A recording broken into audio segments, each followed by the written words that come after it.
the head coach of your San Diego State Aztecs, Coach Steve Fisher. Coach, congratulations. I'm sure it never gets old. How do you spend the day before selection Sunday, before the announcement's made? Well, you get yourself ready to prepare for a really, really tough team, good game, tough tournament. Just took it easy and got in and got ourselves ready to go. Coach, as far as getting North Carolina State, I mean, we all saw that North Carolina State gave North Carolina a very tough time last week. We know they're a very good team from a very good conference. Is this about the seed where you thought they would be, where you thought you would be? We were trying to guess last week where we thought San Diego State would be. I think most people thought we would be anywhere from no higher than a 5, probably no lower than a 7. So it's about where most folks thought we would be. So we were happy to be in. I think the point you made before, if you can't get excited and you're not filled with emotion and a little bit nervous before they call your name, something's wrong. And then you saw our kids; they were genuinely filled with excitement when they saw our name. And we waited till the last no line. We were the last team that was called to show who we were going to play and where we were going to play. Is it me, Coach? I was saying to Dave before you came on, it seems like that's happened a couple of times where you guys have been in the last bracket announced. I remember it was a lot more stressful that when you guys were a bubble team as opposed to now when we knew you were in. But I can't remember a time when you were here where you guys were in one of the first or second groups announced. Well, it would have been stressful if we had not known that we were going to get in. Sure. Now, obviously, we weren't a guarantee because we didn't win the conference tournament, but we knew we were going to get in. So as it came down, when we saw the 7th seed taken ahead of us, we knew we were going to be the 6th seed.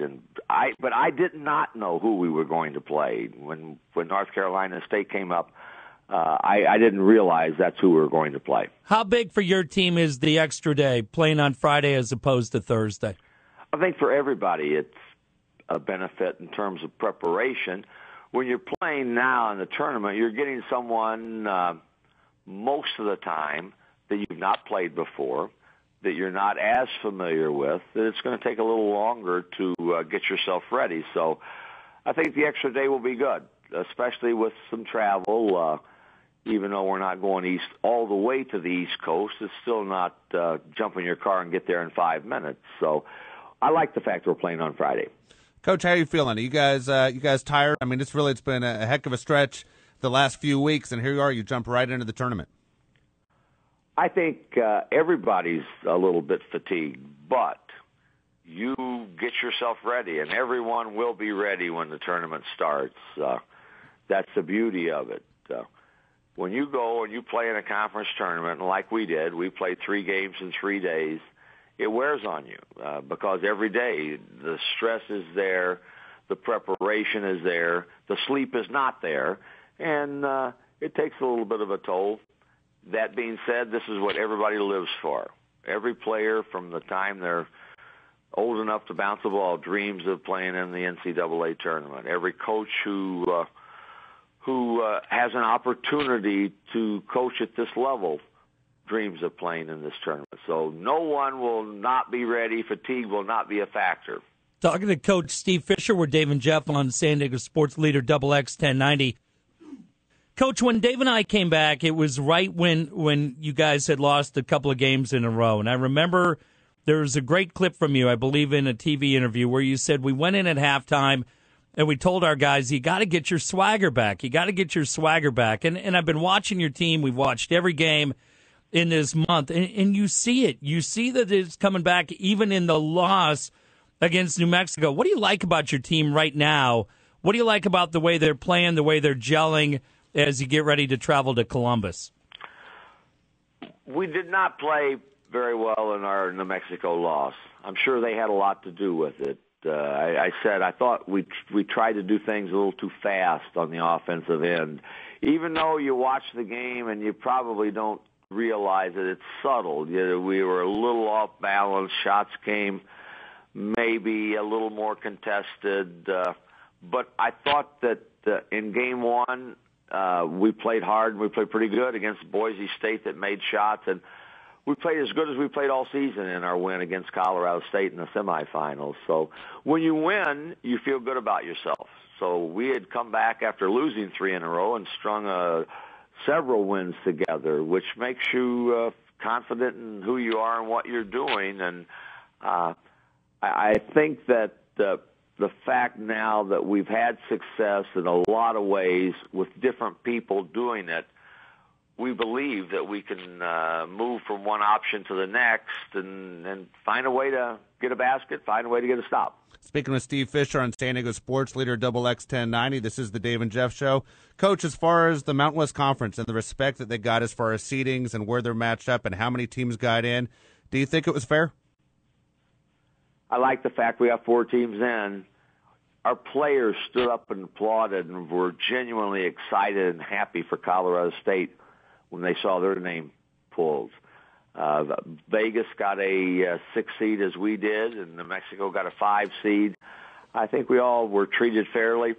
Vegas and New Mexico are playing in closer to home, one in Portland, one in Albuquerque.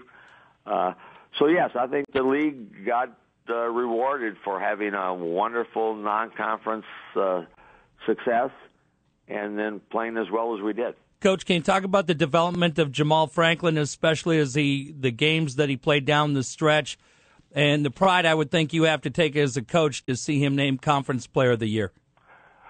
Jamal had a wonderful year.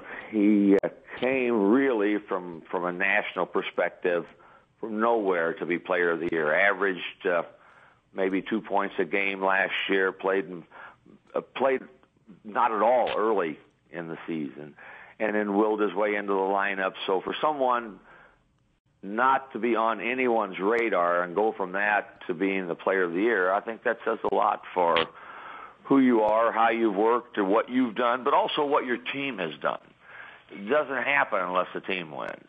If we don't win, if we don't get a share of the conference championship, Jamal's not going to be Player of the Year. It's going to be somebody else. You know, Coach, my favorite thing about Jamal's game is his rebounding. For a guy his size to get there and sit there and dig and get the amount of rebounds he does is pretty impressive. He is relentless. Pursues the ball. He's surprisingly strong as you look at him. You look at him, you think, well, he's not that big, he's not that strong, but he is. He's got great hands. He gets a piece of the ball, and he's going to get it. And the most important thing, not unlike Kawhi last year, Kawhi Leonard, he really pursues the ball. He's got a nose for where the ball is going to come, and he's relentless. You're a no-frills guy. You've been that way since Dave and I met you a long time ago. But how much pride did you take this year in being named Coach of the Year? As I said before, when the team wins, everybody benefits. And I'm no exception. And it does. It makes you feel good when people think that you've done a good job. But I also said that if I were the king of the world, yeah, I wouldn't have individual awards. This is a team sport. When we have our postseason banquet, we don't give out individual awards. I think the media, the fans, everybody likes it, so it won't go away. But I would just as soon we not have it. But anyone that gets the award swells with pride. But you also know it's an accomplishment that you get because of others. We've got a great, great coaching staff that I'm immensely proud of that have a piece of the award that I've got. Same way with Jamal. His teammates are very responsible for his getting what he did. Hey, Coach, I know I got to ask you before you go about the job that Beth Burns did as they win the tournament. 4 o'clock today, we find out where the women's team's going. Can you just comment for a minute on the job that Beth has done again this year and the success that she continues to have with her program? Beth is a fabulous coach, and I'm proud to say a better friend. We're very, very excited for her. She's a tireless worker. Her kids did a fantastic job, and we probably have as good as, if not the best, working relationship between women's program and a men's program. It doesn't happen very often. Most of the time there's jealousy that shows even when they try not to. But we have a relationship that's genuine, and we're very proud. She's done a super job, and I know that their players are every bit as excited as ours were to find out who and where they will play and go. Sure been an incredible run, Coach. Safe travels. Best of luck on Friday. Thanks, as always, for the time. Thank you, man. I appreciate it.